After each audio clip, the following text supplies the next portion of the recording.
Heureusement, parce que c'est grâce à elle que l'Auvergne est aussi belle. Et ça va pas de soi. L'Auvergne, ça n'a pas toujours été ça. Ça n'a pas toujours été ce beau paysage de moyenne montagne avec des grandes gentianes. Non, non, non. Au départ, je vais vous montrer comment était l'Auvergne il y a très longtemps. Vous allez dire, j'ai pas envie d'aller là. Voilà, il y a très longtemps. L'Auvergne, c'était ça. Une plaine toute grise, toute plate, toute monotone. D'ailleurs, vous avez remarqué, il n'y avait personne. Enfin, c'est pas tout à fait vrai. Dans le ciel, il y avait des femmes. Elles volaient, elles regardaient le paysage. Elles disaient, oh là là, mais qu'est-ce que c'est que cette plaine toute grise, toute plate, toute monotone? Il faudrait un peu de relief pour égayer tout ça. Alors il y en a une qui est allée frapper sur le sol, comme si elle voulait entrer sous terre. Et de fait, sous terre, il y avait des géants. Mais en temps normal, ils dormaient. C'est très, très, très feignant un géant. Mais quand la femme a frappé, ils se sont réveillés. Et un géant, quand il se réveille, il fait comme tout le monde, il se redresse. Seulement, évidemment, un géant qui se redresse, ça se voit. Ça se voit même à l'extérieur. À l'extérieur, ça fait une grosse bosse. Pour faire bien, on appelle ça une montagne. Bon. Donc, l'Auvergne, c'est couvert de montagnes. Bon, ben là, elles vont être contentes, ça y est, c'est plus varié, c'est moins monotone. Vous allez voir qu'elles sont assez difficiles à contenter, hein, ces femmes. Oh là là là là! Mais qu'est-ce que c'est que cette caillasse? Qu'est-ce que c'est que ce paysage tout sec? Il faudrait un peu d'eau pour verdir tout ça. Alors, pour l'eau, les fades n'ont besoin de personne. Les fades, après tout, on appelle ça aussi des naïades. C'est les reines des eaux. Et justement, la reine des fades a écarté ses 10 doigts d'un bout à l'autre de l'horizon. Et elle a fait jaillir toutes les sources d'Auvergne.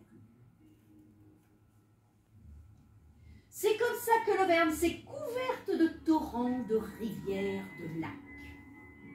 Et ça l'a fait. L'Auvergne a verdi. Au début, elle était couverte de prairies. Puis ça continuait à pousser, pousser, pousser, pousser, pousser avec toute cette eau. Et bientôt, l'Auvergne s'est couverte de forêts. Je vous présente le lac de Guéry, mais pas comme il est aujourd'hui. Il y a beaucoup plus de forêts partout. Bon, ben là, c'est joli quand même, elle va être contente. Eh ben non. Mais qu'est-ce que c'est que ce fouillis? Regardez-moi ça, il y a de la forêt partout, on n'y comprend rien. Mais quelqu'un qui se promène là-dedans, il va se perdre à tous les coups, il n'a aucun point de repère. Il faudrait un animal pour défricher ça. Et voilà comment les fades ont amené des vaches en Auvergne. Au début, elles n'étaient pas colorées, les vaches. Elles étaient toutes grises, toutes les nuances depuis le blanc jusqu'au noir. Mais bon, ça c'est pas grave, ça n'empêche pas de défricher. Donc elles se sont mises au travail. Et elles ont bien travaillé. C'est comme ça qu'on a un paysage de forêt et de prairies dans les monts d'Auvergne. Bon, ben là c'est bien quand même. Là, si elles sont pas contentes, je ne sais pas ce qu'il leur faut. Eh ben non.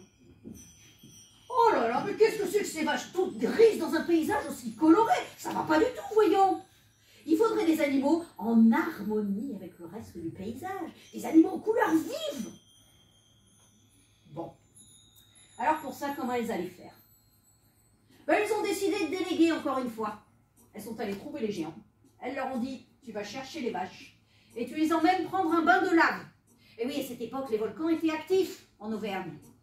Donc voilà les paysans, les géants, pardon, qui traversent le plateau du Césalier, entre les monts du Sancy et les monts du Cantal, et qui reviennent avec des vaches sous les bras, pour les amener au pied du Sancy, et leur faire prendre un bain de lave. Mais alors au début, ils étaient inquiets, c'est chaud la lave, hein. Attention, pas trop longtemps. Hein. Oula, oh, j'ai peur qu'elle se brûle. Oh là là, c'est chaud. Oh, vite, je la retire. Ça va, ma petite, tu n'as pas eu trop chaud? Non, je te remercie, ça va. Et là, ça a l'air jaune et tenu. Mais il restait encore des vaches à baigner. Alors les suivantes, ils étaient un peu moins inquiets, ça s'était bien passé la première fois. Donc ils les ont laissées un petit peu plus longtemps dans le bain de lave. Donc la robe a eu le temps de virer au jaune, puis du jaune, elle a viré vers l'orangé, le beige, et de l'orangé, elle a viré vers le rouge. Et là, il l'a retiré quand même.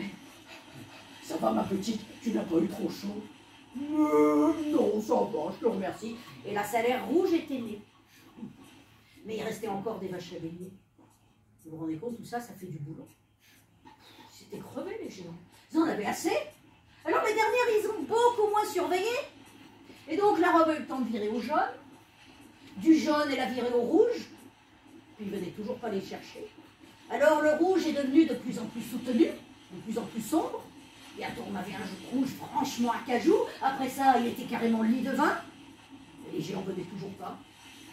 Et les pauvres, elles ont fini par cramer complètement. Quand ils les ont sortis, elles étaient complètement carbonisées. Ça a fait la salaire noire. Bon, mais c'est costaud une vache, hein, vous inquiétez pas. Et par contre,